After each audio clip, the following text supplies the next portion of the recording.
Hey guys, tonight we're digging into that truth. This isn't about grand adventures, it's about the grim reality. We're exploring why, for most, life in the Wild West wasn't just hard it plain sucked.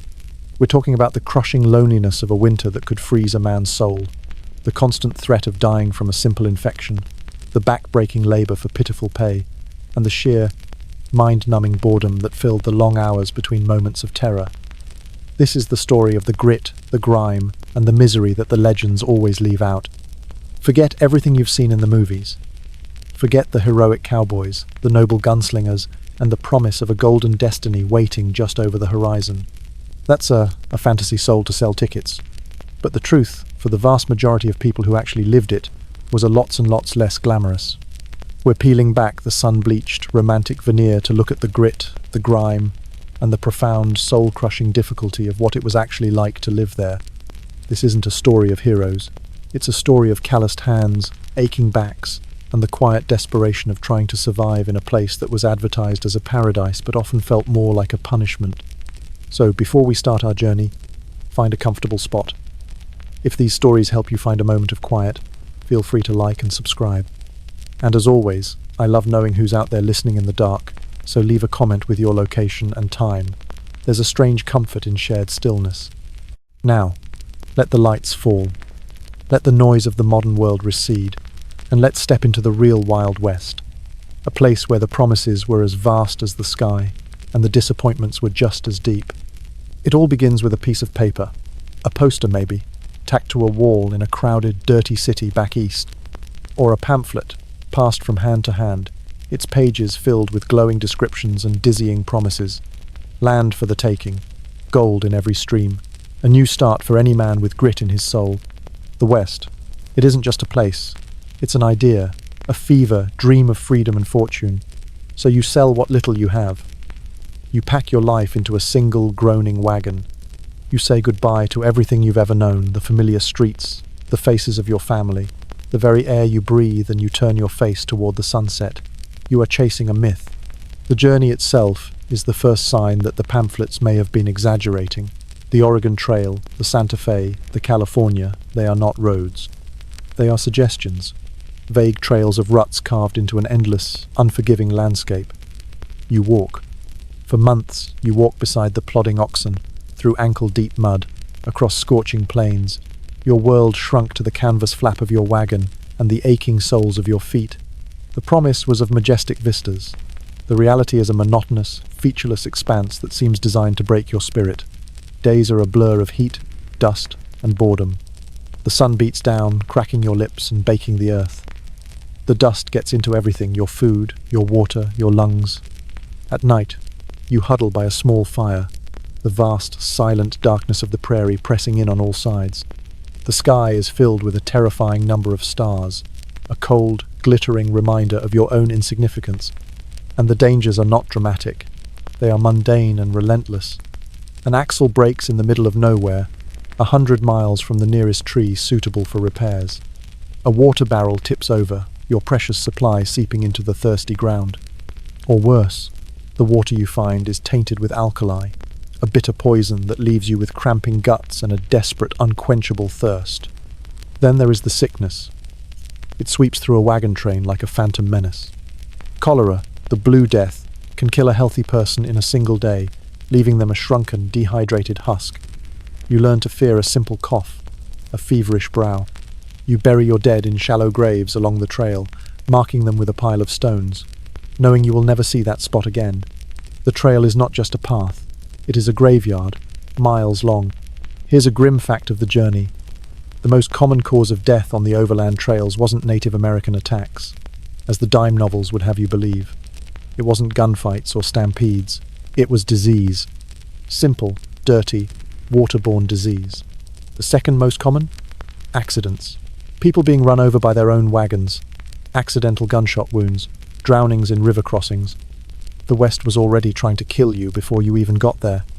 You watch your fellow travelers, their faces growing thinner, their eyes hollowed out by exhaustion and fear. The initial optimism of the journey has curdled into a grim, silent resolve. You stop singing around the campfire. You stop telling stories. You just walk and cook and sleep and walk again. And when you finally arrive, when you reach the plot of land that is supposed to be your promised paradise, you are greeted not by waving fields of grain, but by a flat, empty, wind-scoured plain. There are no trees. There is no town. There is nothing but the sky, the dirt, and the sound of the wind, which seems to be laughing at you. This is your new home. This is the place you sacrificed everything for. And as you stand there, a small, weary figure in an immense and indifferent landscape, the full weight of the lie you were sold settles upon you. The dream is over. The work is about to begin. And you are already so tired. The pamphlets showed a charming little farmhouse, whitewashed and neat, with a curl of friendly smoke rising from the chimney. Your reality is a hole in the ground, or a stack of mud bricks, or a drafty box of logs that the wind treats as a personal instrument. Your new home in the West is not a symbol of your triumph. It is a constant, nagging reminder of your precarious place in this world. If you are a homesteader on the plains, your first shelter is likely a dugout. You find a small hill or a ravine and you dig. You carve a room out of the earth, shore it up with a few logs, and cover it with a roof of sod and brush. You are, quite literally, living in a cave. It is dark, damp, and smells perpetually of raw earth and roots. In the summer, it's a haven for snakes, spiders, and centipedes that drop from the ceiling onto your face while you sleep. In the winter, it is a cold, clammy tomb. Or perhaps you graduate to a soddy. You use a special plough to cut long strips of prairie turf, thick with the tangled roots of buffalo grass. You slice these strips into bricks and stack them, creating walls. The roof is made of wooden beams if you can find or afford them covered with more sod. From a distance, it looks like a part of the landscape, a small green hummock on the prairie.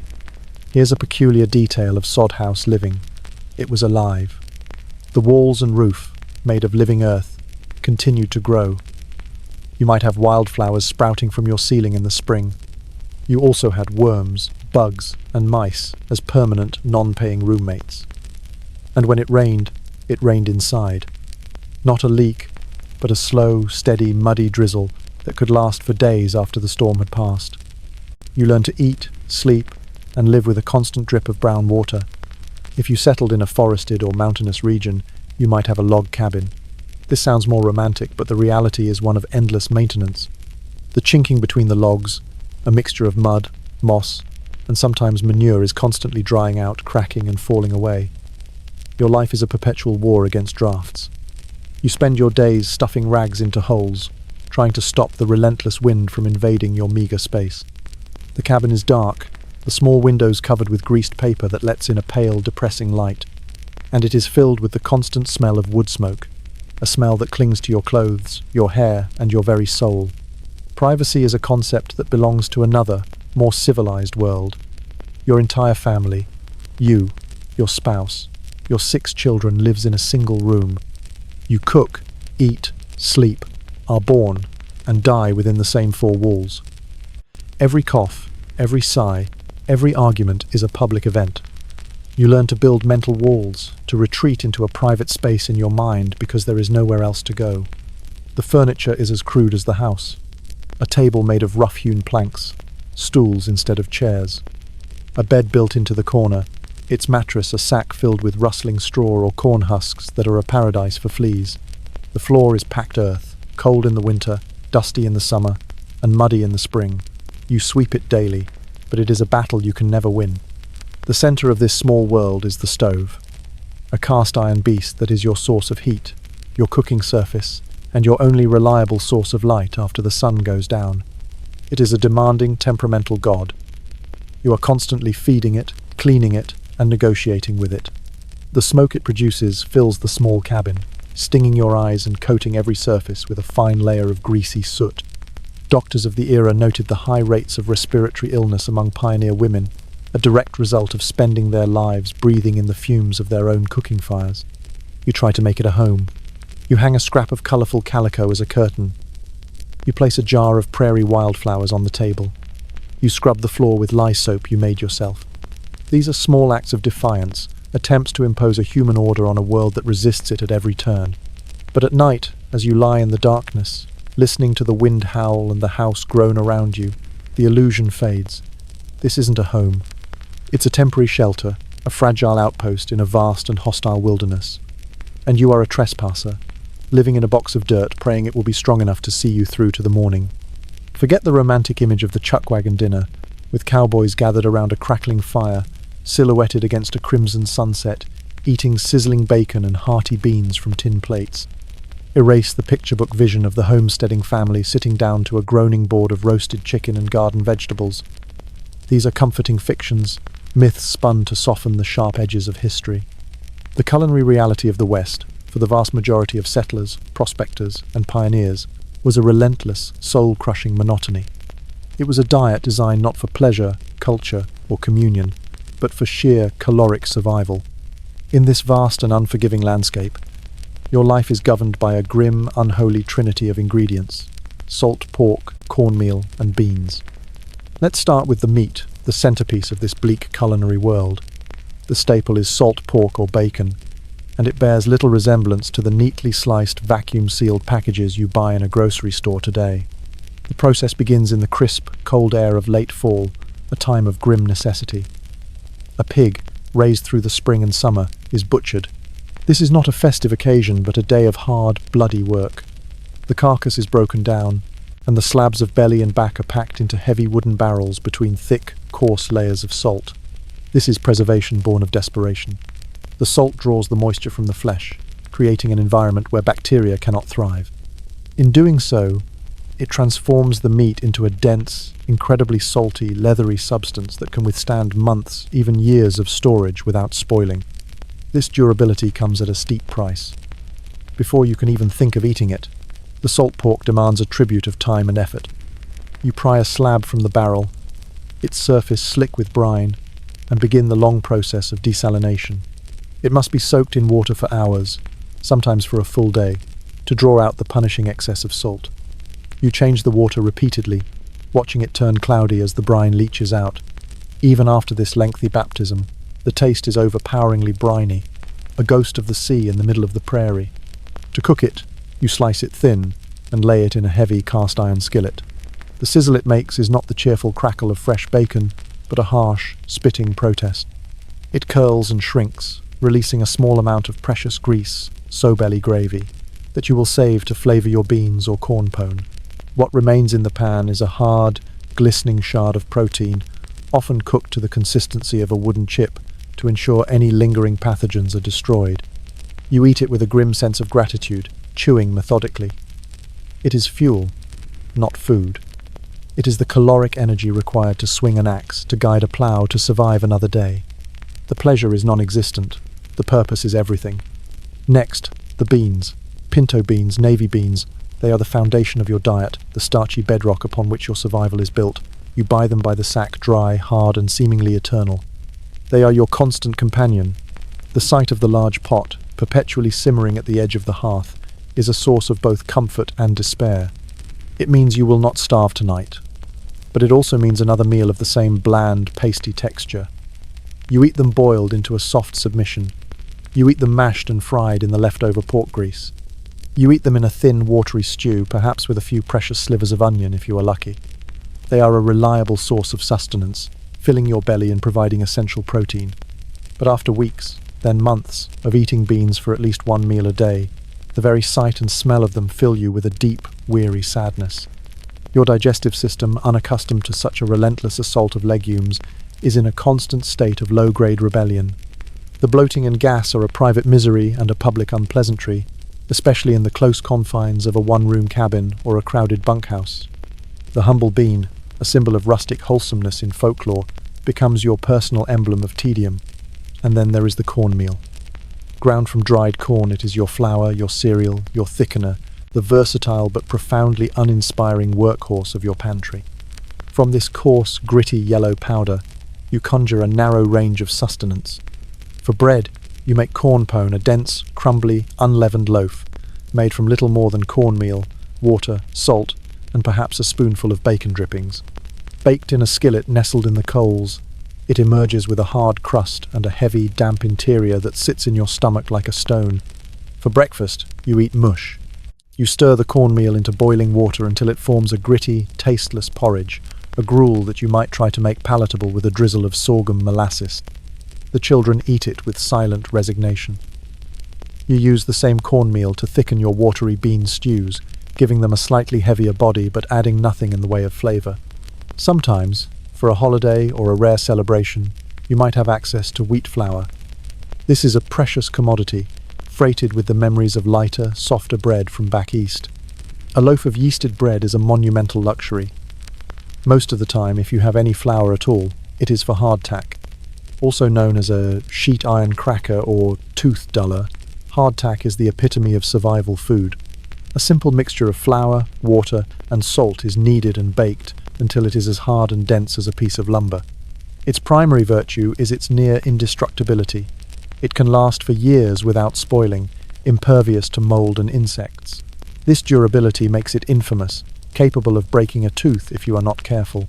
The only practical way to eat it is to soak it in coffee or stew until it surrenders its hardness, dissolving into a pulpy, unappetizing mass that you swallow without chewing. The lack of variety is not just a matter of taste, it is a direct assault on your health. Fresh vegetables are a seasonal dream, a fleeting luxury.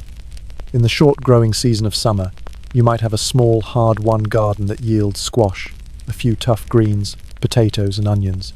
These are hoarded and celebrated. But for the long, brutal months of winter, your only vegetable might be a shriveled potato or a sad, lonely cabbage kept in the root cellar.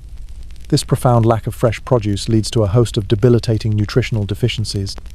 Scurvy, a horrifying disease caused by a lack of vitamin C, was rampant. Its approach is slow and insidious. You know the symptoms because you have seen them in your neighbors, or perhaps you feel them creeping into your own bones. It begins with a deep, aching fatigue, a bone-deep weariness that sleep cannot cure. Then your gums become swollen, soft, and spongy, bleeding at the slightest touch. A metallic taste fills your mouth. Your teeth, their anchors dissolving, feel loose in their sockets.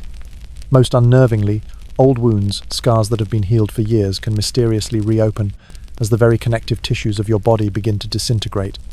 It is a slow, painful dissolution, a feeling of the body coming undone from the inside out. In a desperate attempt to ward it off, you might brew teas from pine or spruce needles, or from the wild rose hips you gathered in the fall, hoping their hidden virtues can hold the disease at bay. More often you simply endure it, praying for the spring and the first appearance of wild dock or dandelion greens. Even your drink is a source of misery. The coffee is not the rich, aromatic brew of modern cafes. It arrives as cheap, low-grade green beans, which you must roast yourself. This is a delicate and smoky task performed in a skillet over the open fire. You shake the skillet constantly, trying to achieve an even roast, but the result is almost always a mottled collection of beans, some burnt to charcoal, others barely toasted. From this you brew cowboy coffee, boiling the grounds and water together and hoping most of the solids sink to the bottom. The resulting drink is bitter, acidic, and often full of grit. You drink it not for its flavor, but because it is hot, a small comfort against the morning chill, and because the caffeine provides a much-needed jolt to your exhausted body. To sweeten it, you use sorghum molasses, a dark, slightly bitter syrup. Refined white sugar is a rare luxury, an expensive commodity shipped from afar, to be used sparingly, if at all. In this desperate landscape, any alternative food source was a godsend.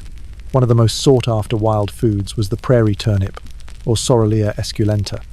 This starchy, nutrient-rich root was a long-time staple for Native American tribes of the plains, and quickly became a vital food source for settlers who learned of its value. Finding a patch of these, with their telltale purple flowers, could mean the difference between a full belly and another night of gnawing hunger. The root could be eaten raw, though it was better boiled or roasted, or dried and ground into a flour to supplement the endless cornmeal.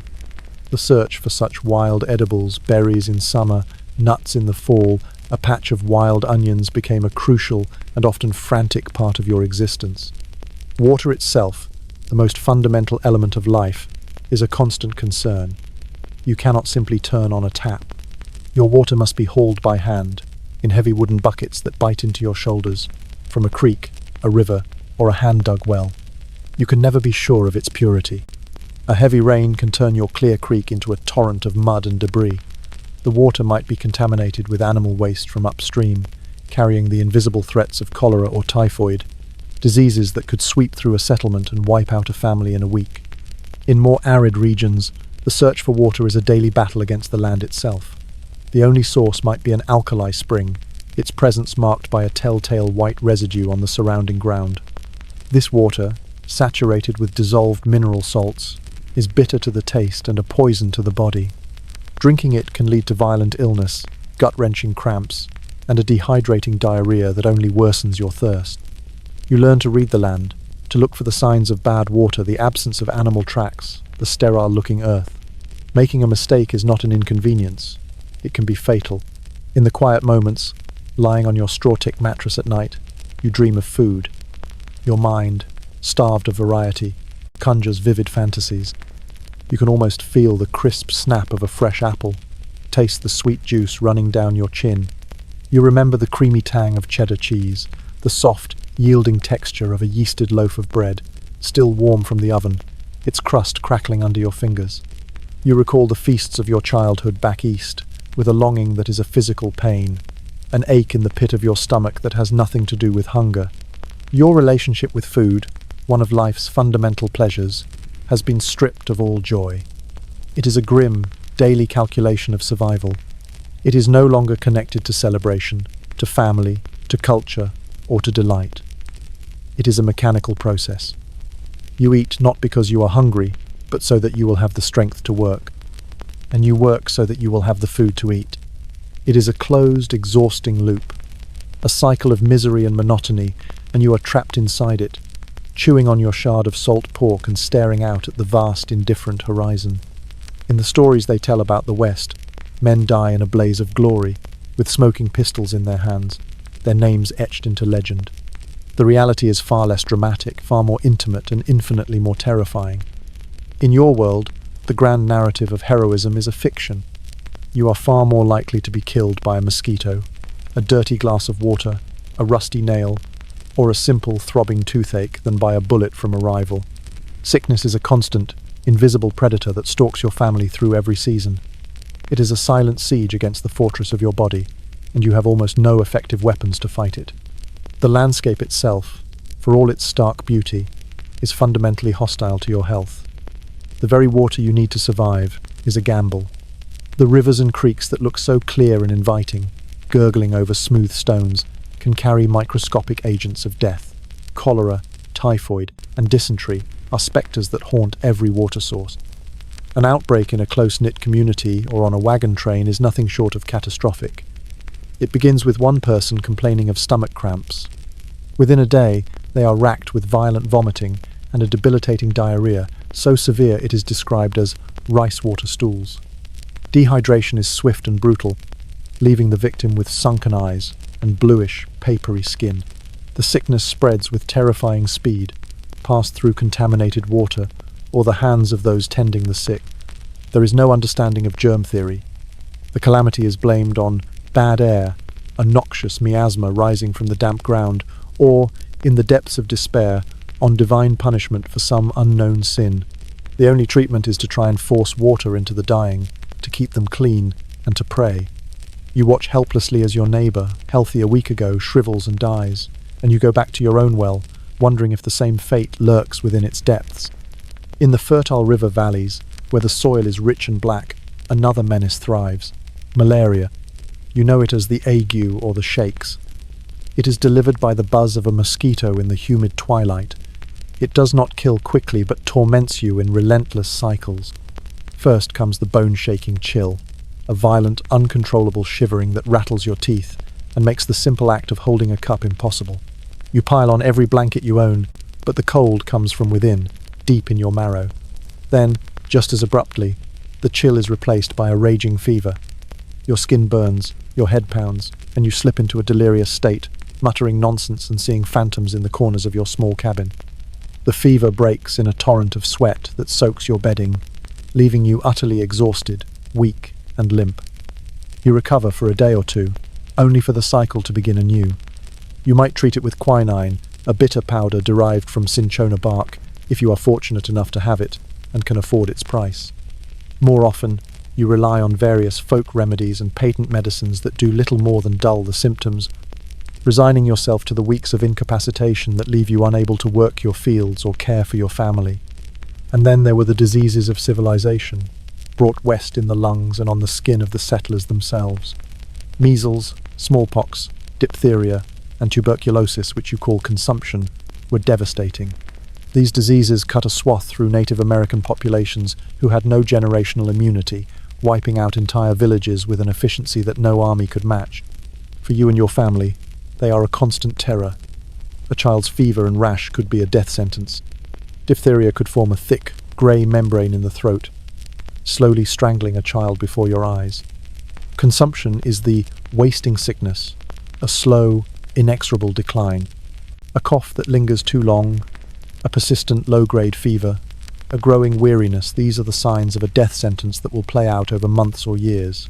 You watch a loved one fade, their body dwindling until they are a pale, skeletal version of their former self, their hollow cough, a constant, heartbreaking rhythm in the quiet of the cabin.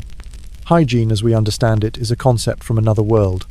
Your cabin likely has a packed dirt floor, a surface that can never be truly cleaned, forever harboring spills, dust, and microscopic life. You have no running water. The outhouse, or privy, is a pit dug in the ground, its location often dictated by convenience rather than a modern understanding of groundwater contamination, sometimes dangerously close to your well. In the summer, flies are a biblical plague. They breed in the manure of the livestock and the human waste from the outhouse, rising in buzzing clouds. They are a constant, crawling torment, swarming over your food as you try to prepare it, landing on your face as you talk, and settling on your sleeping children. You wave them away with a futile hand, but they always return, their tiny feet carrying a cargo of filth and disease from the privy to your plate. Personal cleanliness is a grueling luxury, not a daily routine. Soap is not a fragrant, gentle bar from a store. It is a harsh, caustic substance you make yourself in a stinking, laborious process of boiling rendered animal fat with lye leached from wood ash. It smells of rancid fat and chemicals, and is brutal on the skin, leaving it chapped, dry, and cracked. Bathing is a major undertaking, requiring the hauling and heating of gallons of water, and is a rare event, especially in the freezing cold of winter. You and your family live with a persistent layer of grime that becomes a second skin, a part of your identity. And under that grime, the small insults to the body, cuts, scrapes, splinters, and insect bites can fester and become raging infections. Imagine this. You are splitting rails for a new fence, your hands rough and calloused. A sharp splinter of wood drives deep into the palm of your hand. You curse, pull it out with your teeth, and think nothing more of it. But a tiny, almost invisible fragment remains embedded in the flesh. In a day or two, the area is red and swollen. A dull throb begins, a small drumbeat of pain. Soon it is hot to the touch, and a frightening red streak begins to crawl up your arm, a sign the infection is spreading through your lymphatic system. Pus, thick and yellow, begins to ooze from the wound. This is not a minor inconvenience to be treated with a bandage and ointment. This is a life-threatening emergency. Without antibiotics, a miracle still decades in the future, the infection can spill into your bloodstream, a condition you know as blood poisoning, and we call sepsis. You are seized with a high fever, become delirious and incoherent, and in a few days of agony you die, all from a tiny piece of wood. And what of medicine when such a crisis strikes? The frontier doctor, if there was one within a 100-mile radius, was often a man with questionable training and a very limited and brutal toolkit. His training may have been a brief apprenticeship, and his methods were often guided by the philosophy of heroic medicine. The thinking was that the body was overwhelmed by the disease, and the only cure was to aggressively purge the sickness from the system. This meant he would try to cure you by assaulting your body. He might bleed you, either with a sharp lancet into a bowl or by applying leeches to your skin, believing that removing bad blood would restore balance. He would watch you grow fainter and paler, not as a sign of weakening, but as proof the treatment was working. He would make you vomit with powerful emetics like ipecac, or administer violent laxatives like calomel, a mercury-based compound. Calomel was a poison in its own right, and its side effects were horrific. Profuse salivation, tremors, and the loosening of your teeth in their sockets. These cures often did far more harm than the disease itself, leaving you profoundly weakened, dehydrated, and far more likely to succumb to your original ailment. The doctor would leave, his job done, often leaving a dead or dying patient in his wake. A special kind of horror was reserved for dental problems. A toothache was not just a source of misery. A dental abscess could swell to block your airway or spread its infection to your brain, leading to a swift and agonizing death. A real dentist was a rarity found only in established cities. For you, tooth extraction would be performed by a blacksmith, a veterinarian, or the heroic doctor, using a terrifying iron tool called a tooth key. It was a vicious-looking instrument with a claw that was designed to clamp onto the crown of the tooth and a bolster that was braced against the gum. There was no anesthetic, save for a large swig of whiskey for you to numb the terror and one for the man holding the tool to steady his hand. You would be held down in a chair as the operator locked the key onto the tooth and, with a powerful, brutal twist and pull, ripped it from your jaw, often taking a chunk of jawbone and surrounding teeth with it.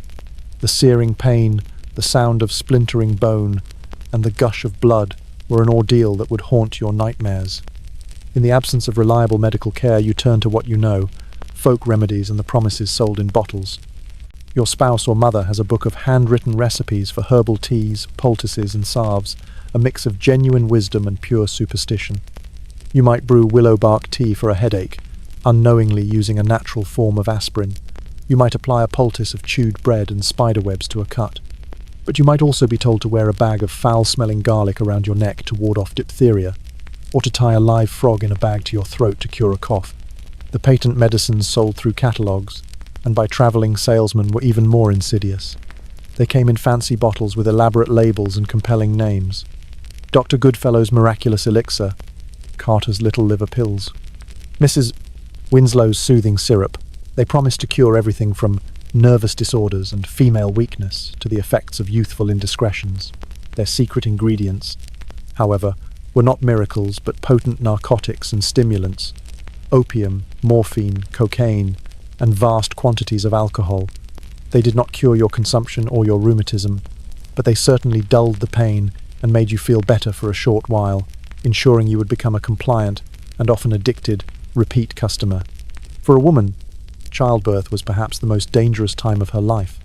The momentous event happened at home, in the same bed you slept in every night, attended not by a trained obstetrician, but by female relatives and neighbours, the granny woman. These women brought experience and comfort, but not a knowledge of germs. The risk of hemorrhage, prolonged labour, and postpartum infection childbed fever was immense. This fever, caused by bacteria introduced by unwashed hands, could kill a new mother within days, leaving behind a devastated husband and a handful of motherless children, including a newborn who would now face a precarious future. The infant mortality rate was staggering. You learned not to get too attached to a baby in its first year. The small family graveyard on the edge of your property, with its disproportionate number of tiny mounds, was a testament to this brutal reality. You live in a constant state of low-grade anxiety about your body and the bodies of your loved ones. Every cough, every stomachache, every cut is a potential disaster. You learn to listen to the rhythms of your own health with a desperate intensity, to distinguish between simple fatigue and the first insidious signs of a real sickness. You become the doctor to yourself, your family, your livestock. You are pragmatic, you are resourceful, and deep down, you are terrified. Because you know with absolute certainty that in this beautiful, brutal land, a long and healthy life is not a guarantee, it is a miracle. The west of your imagination is a place of clear-cut morality. There are heroes in white hats and villains in black. Disputes are settled at high noon on a dusty street, a dramatic duel between two men with steady hands and a strong sense of honor. This, like most things you've been told about the West, is a carefully constructed fantasy. The reality of crime and justice in your world is far more chaotic, grubby, and personal. The most common form of violence isn't a stylized gunfight. It's a drunken brawl in a stinking saloon that ends with one man bleeding in the sawdust from a knife wound or a broken bottle. Or it's a dispute over a mining claim that escalates from shouting to shovels. Or it's the quiet, brutal murder of a traveller for his horse and the contents of his pockets. The law is a distant concept. You might live in a county that is larger than some eastern states, with a single sheriff and a handful of deputies to police it. They are days, sometimes weeks, away by horseback. By the time they arrive at the scene of a crime, the trail is cold, and the culprit is long gone. Justice is not swift. Often, it doesn't arrive at all. So, you learn to be your own law. You carry a gun not for dueling, but for the same reason you carry a shovel. It's a tool you might need to survive. You are cautious, you are watchful, and you do not trust strangers. Every newcomer is a potential threat, a claim jumper, a horse thief, a desperate man with nothing to lose. The towns that spring up the mining camps, the railhead cow towns, are not charming communities. They are raw, violent, temporary places, built for one purpose: to extract wealth from the land or the men who work it. The streets are rivers of mud, lined with false-fronted buildings housing saloons, gambling dens and brothels. The air is thick with the smell of cheap whiskey, unwashed bodies and despair. In these towns, the line between lawman and criminal is often blurry. A town might hire the toughest gunfighter available to be their marshal, not because he is a man of high moral character, but because he is the only one capable of intimidating the other tough men. Men like Wyatt Earp or Wild Bill Hickok were not shining knights. They were professional gamblers and killers who sometimes wore a badge. Their job was not to solve crimes, but to maintain a semblance of order through the credible threat of violence. The gunfight itself is a myth. The classic high-noon duel almost never happened. Real gun violence was clumsy, ugly, and often happened at close range and from behind. A man was more likely to be shot in the back over a card game than to face an opponent in a fair fight. The handguns of the era, like the Colt Peacemaker, were powerful but notoriously inaccurate. Hitting a man from across a street was a feat of pure luck. Most gunfights involved a lot of wild shooting and very few casualties, unless they happened in a crowded saloon where an innocent bystander was likely to get hit. Here's a quirky detail about Western justice. Horse theft was often considered a more serious crime than murder. In a world where your horse was your transportation, your work partner, and your only means of escape, stealing a man's horse was tantamount to a death sentence. As a result, horse thieves were shown no mercy. If caught, they were often hanged from the nearest tree by a group of vigilantes, with no trial and no appeal. Vigilantism was a common and terrifying feature of frontier life. When the official law was too weak or too corrupt, citizens would form vigilance committees to take matters into their own hands. They would round up suspected criminals, rustlers, robbers, or simply unpopular people, and administer their own swift, brutal justice. They held secret trials and carried out hangings, leaving the bodies to swing in the wind as a warning to others. While they sometimes caught guilty men, they also made mistakes, settling personal scores and killing innocent people in the name of order. For you, a homesteader living far from a town, the law is an abstraction. Your protection is your shotgun, your dog, and your own vigilance. When you see a rider approaching your cabin, your first instinct is not welcome, but suspicion. You watch from the window, your hand resting on the stock of the gun you keep loaded by the door. You are polite but wary. You offer water but do not invite them inside until you have judged their character. The greatest fear is not the lone outlaw, but the organized gang. Bands of rustlers who sweep through a valley, driving off cattle, or gangs of road agents who prey on stagecoaches and travelers. They are ruthless and efficient, and there is little you can do to stop them. You can only hope they pass you by. Even the process of claiming your land is fraught with conflict. The Homestead Act promised 160 acres to anyone willing to prove up on it by living and farming there for 5 years. But the best land, the land with water, was often snatched up by speculators, railroads, or powerful cattle barons who used fraudulent claims and intimidation to push out the small homesteaders. You might find your claim challenged, your fence cut, your well poisoned. The dispute would be settled not in a courtroom, but by a war of attrition, and the man with the most money and the most hired guns would usually win. You came to the West seeking freedom, but you have found a world where the only real law is the law of the strongest. You learn to be hard, to be suspicious, to keep your head down. You do not look for trouble, and you pray that trouble does not come looking for you. At night, you lie in your bed and listen to the sounds of the prairie. Every snap of a twig, every distant howl of a coyote sends a jolt of anxiety through you. The West is not a place of heroes and villains. It is a place of deep, unnerving quiet, where violence can erupt without warning and vanish without a trace, and where justice is a luxury you cannot afford. The dream of the West was built on a foundation of work, not the satisfying, noble work of the poets, but a relentless, body-breaking, spirit-crushing labor that began before sunrise and ended long after dark, day after day, year after year. There is no weekend. There is no holiday. There is only the endless list of tasks that must be completed for you to simply continue existing.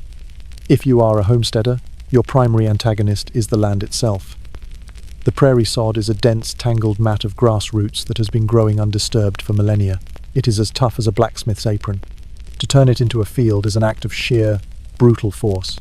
Your plough is a simple breaking plough or sod buster, pulled by a team of exhausted oxen or horses, or sometimes by you and your sons, leaning into a harness like beasts of burden. You walk behind the plough all day, your hands raw on the handles, your boots sinking into the thick, heavy earth. The blade screeches as it tears through the roots. At the end of the day, you have turned over a pitifully small patch of land, and your entire body is a symphony of aches. Your back, your shoulders, your hands, everything hurts. And you wake up the next morning and do it all again. Once the land is broken, the work has only just begun. You must plant your crops, corn, wheat, potatoes by hand. You must guard them against a host of enemies, drought, hail, early frosts and plagues of insects. A swarm of locusts, a biblical cloud that darkens the sky, can descend on your field and devour your entire year's work in a single afternoon. You are left with nothing but bare stalks and a profound, hollow despair.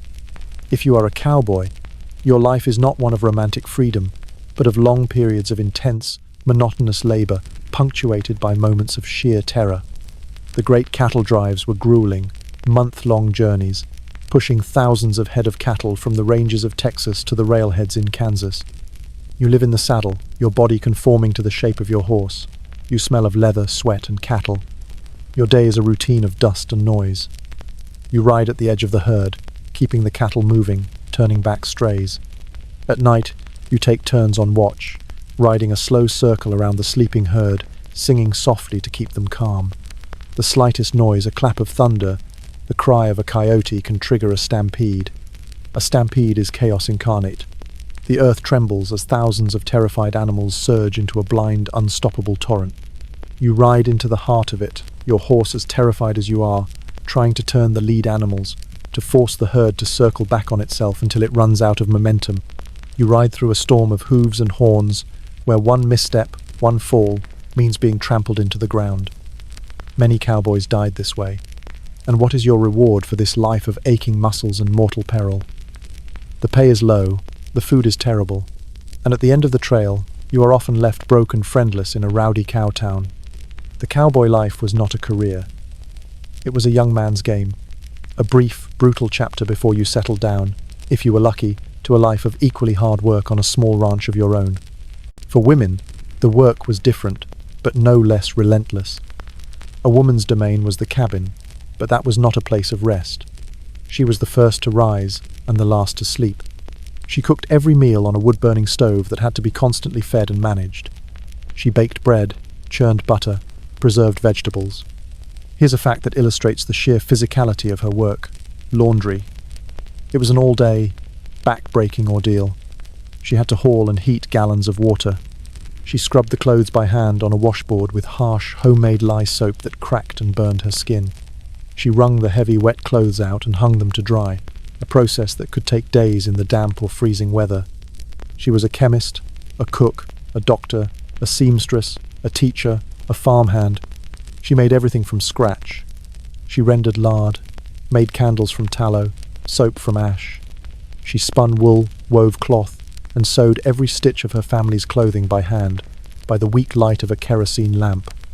Her hands were never idle, and woven through all this was the constant draining work of bearing and raising children in a world with no medical support, no childcare, and no respite.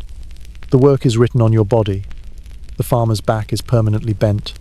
The cowboy's legs are bowed. The woman's hands are red, raw, and swollen. You are old before your time. At 30, you have the face and body of someone of 50. Your teeth are worn down from a gritty diet. Your skin is weathered like old leather, and your eyes hold a deep, abiding weariness. There is no concept of leisure. There is only work, and the brief, exhausted sleep that separates one day of work from the next. You came to the West seeking a better life, a life of independence and prosperity. But what you have found is a new kind of servitude. You are not a slave to a master, but to the land, to the weather, to the endless, grinding cycle of labor that is the price of your survival. You have traded one kind of poverty for another, and this one comes with a view of an empty horizon and the constant, nagging ache in your bones. The promise of the West was, at its core, an economic one. It was the promise of wealth, if not in gold, then in land.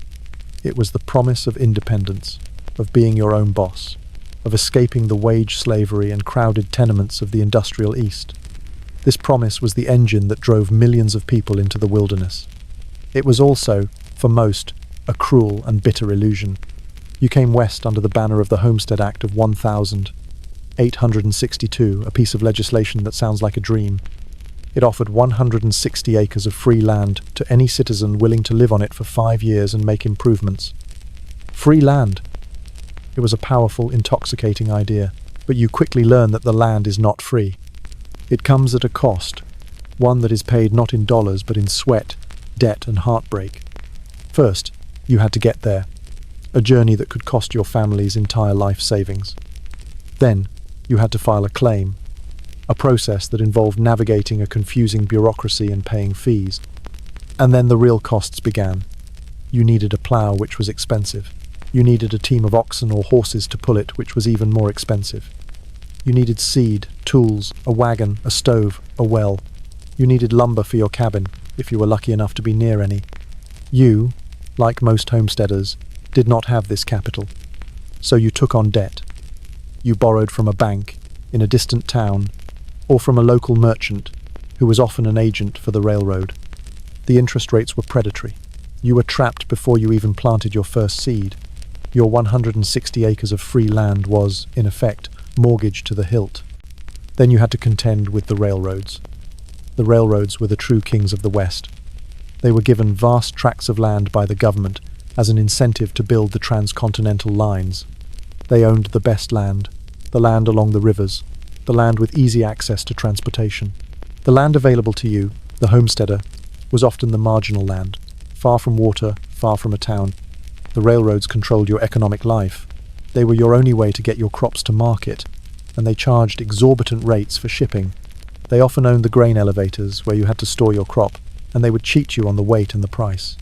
You were caught in a system designed to extract every last penny from your labor. You worked yourself to the bone to produce a crop, only to see most of the profit siphoned off by a faceless corporation 1,000 miles away. If you were a miner, you were chasing a different, more glittering dream.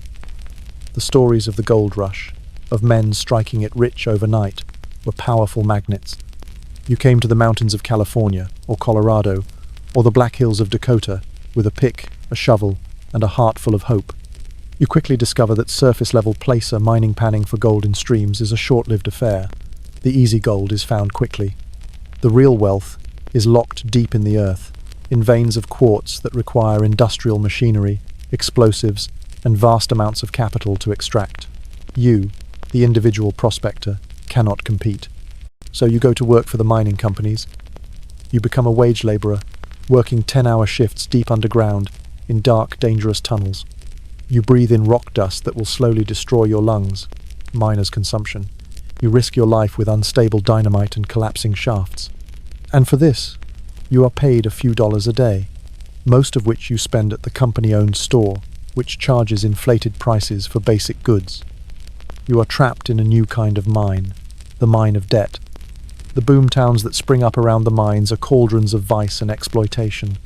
The saloon keepers, the gamblers, the prostitutes, they are all there to separate you from your meager wages. The town is a fever dream of fleeting pleasure and long-term despair. When the mine plays out, the town dies, leaving behind a ghost town of abandoned shacks and broken dreams. A curious economic fact of the West was the currency itself. In remote areas, hard cash was scarce. People relied on a system of barter, credit, and company scrip. Your wages might be paid in tokens that could only be spent at the company store.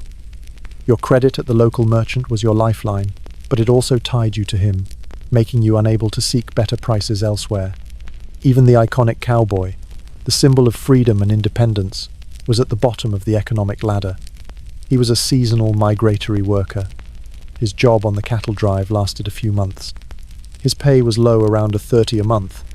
At the end of the trail, after a few wild nights in a cow town, he was often broke, with no prospects until the next spring. He owned nothing but his saddle and his horse, and sometimes not even the horse. He was a wage slave on horseback. You came to the West to be your own master, but you have found yourself a servant to new masters. The railroad, the bank, the mining company, the weather. You are trapped in a cycle of debt and hard labor. Every year you hope for a bumper crop, a lucky strike, a good price for your cattle.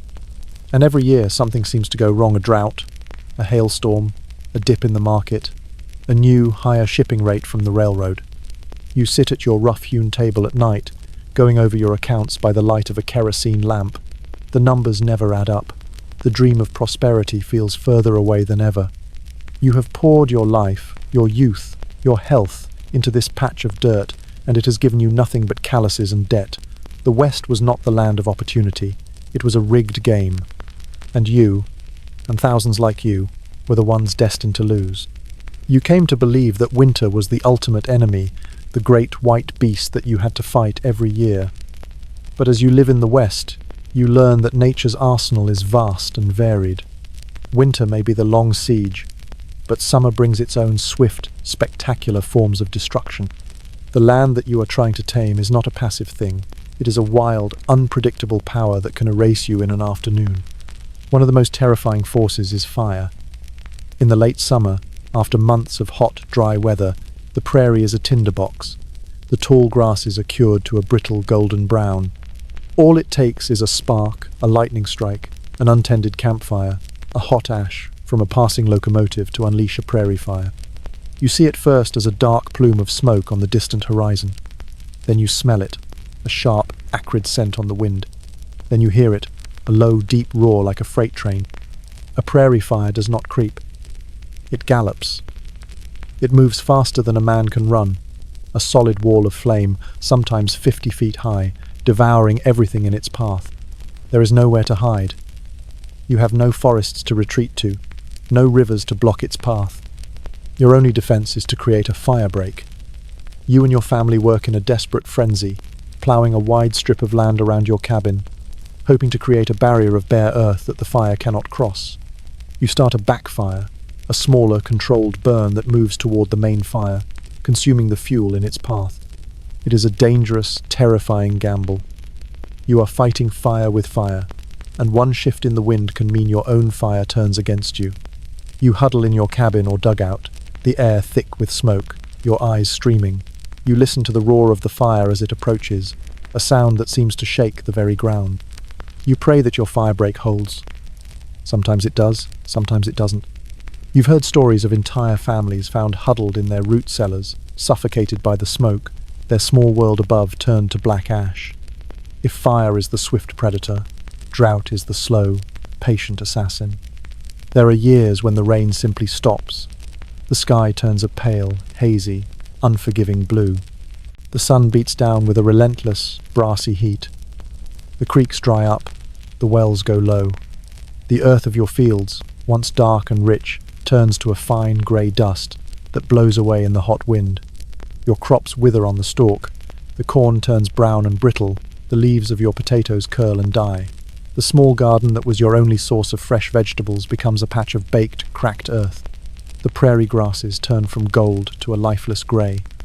Your livestock grow thin, their ribs showing, their eyes dull with thirst. A drought is a quiet, creeping disaster. There is no drama, no sudden crisis, just the slow, daily erosion of your hopes. You watch the sky, you pray for clouds, you perform small, superstitious rituals to try to summon the rain. But the sky remains empty, a vast, indifferent expanse of blue.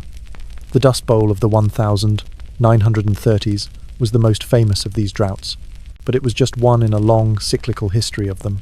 The West has always been a land of feast and famine, of flood and drought. And then there are the insects. Not just the annoying flies and mosquitoes, but plagues of a biblical scale. Grasshoppers.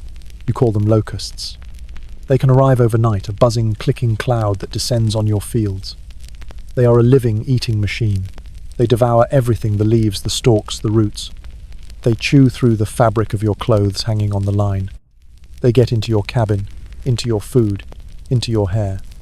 In a matter of hours, a field of promising corn can be reduced to a collection of bare, gnawed stalks. An entire year's work, an entire family's food supply, gone. There is nothing you can do but watch in helpless horror. Some people tried to fight them, lighting smoky fires, or trying to drive them away by banging pots and pans. But it was useless. The swarm was too vast, its hunger too absolute. Here is a quirky and somewhat disgusting fact. Some settlers, in their desperation, tried to eat the grasshoppers. They would be fried, boiled, or ground into a paste. Accounts from the time describe them as having a taste somewhere between a shrimp and a peanut. It was a desperate source of protein in the face of starvation. And still, there are other dangers. The rattlesnakes that live in the prairie dog towns and seek the warmth of your cabin walls. The wolves and coyotes that prey on your livestock. The sudden, violent hailstorms of the summer that can flatten a crop in minutes with ice stones the size of eggs. You live in a state of constant, low-level warfare with the natural world. You are not its master, you are its tenant, and the lease is always temporary. You learn to read the sky, the wind, the behavior of the animals. You develop a deep, fatalistic respect for the power of the land. You came here to tame the wilderness. But as you stand in the middle of your drought-stricken field, or watch a wall of fire race across the prairie, you realize the truth. The wilderness cannot be tamed. It can only be endured, and your survival depends not on your strength, but on your humility, and on a great deal of luck. So here you are. You have survived the journey, the shelter, the hunger, the sickness, the violence, the labor, the loneliness, the economic traps, and the raw, untamed fury of nature itself. You are a survivor of the American West. But to survive a thing is not the same as to be untouched by it. The West leaves scars, and the deepest ones are not the calluses on your hands or the lines on your face. They are the ones on the inside. The dream you chased across a continent has died, a slow, quiet death. The promise of a golden paradise has been replaced by the hard, gritty reality of your daily life. This disillusionment is a constant, low-grade ache in your soul. You see it in the eyes of your neighbors, in the weary slump of your father's shoulders, in the forced, brittle cheerfulness of your mother. You have all been part of a great, national bait-and-switch. You were sold a myth, and you are living the consequence. You have learned to live with a new kind of fear, not the sharp, immediate fear of a crisis, but a dull, constant anxiety. You fear the sky, which can bring drought or hail. You fear the river, which can bring flood or disease. You fear the silence, which can mean isolation, and you fear the stranger, who can mean violence. Fear has become a part of the landscape of your mind, and there is a profound sense of loss. You have lost your home, your family, your connection to the world you knew. You have lost your youth to endless labor. You have lost friends and children to sickness and accident. You are haunted by the ghosts of the people you were and the life you thought you would have. You are a person defined as much by your absences as by your presence. The West was supposed to be the land of rugged individualism, a place where a man could stand on his own 2 feet. But you have learned that individualism is a myth for the wealthy. Your survival has depended on a fragile, often resentful network of community. You have relied on your neighbors for help in childbirth, for assistance in a barn raising, for the loan of a tool or a cup of flour. But you have also competed with them for scarce resources, argued with them over boundaries, and watched them with suspicion. Your relationships are not built on affection, but on a tense, pragmatic interdependence. Here's one final, curious detail about the frontier experience. Many who endured it, who wrote about its hardships in their diaries with bitterness and despair, chose to stay. They had invested too much of themselves, their work, their families, their dead to leave. The land that had brutalized them had also, in a strange way, claimed them. Their identity was now inseparable from the dust, the wind, and the struggle. The West did not make you a hero. It did not make you rich. It did not make you free. It made you a survivor. It stripped you of your illusions and replaced them with a hard, unyielding pragmatism. It taught you the limits of your own strength and the vast, humbling power of the world around you. You sit on the porch of your small cabin, watching the sun go down. The sky is a riot of orange and purple, a brief, spectacular display of beauty in a land that is so often harsh and unforgiving. The wind is gentle for once. The world is quiet. You are not happy, not in the simple way you once understood the word. But you are here. Your family is inside. The fire is lit. You have enough food for tomorrow. In the face of everything you have endured, this simple fact, your continued existence, feels like a victory. It is a quiet, stubborn, and deeply human triumph. You did not conquer the West. No one ever does. You simply learned how to live in it. And in the process, it remade you into something new, a person forged in hardship, shaped by disappointment, and possessed of a strength you never knew you had. You did not find the dream you were looking for, but perhaps you found something more real. Sleep now. Let the dust settle. Let the vast, silent prairie hold you in its dark embrace. The ghosts of the West are quiet tonight, and you have earned your rest.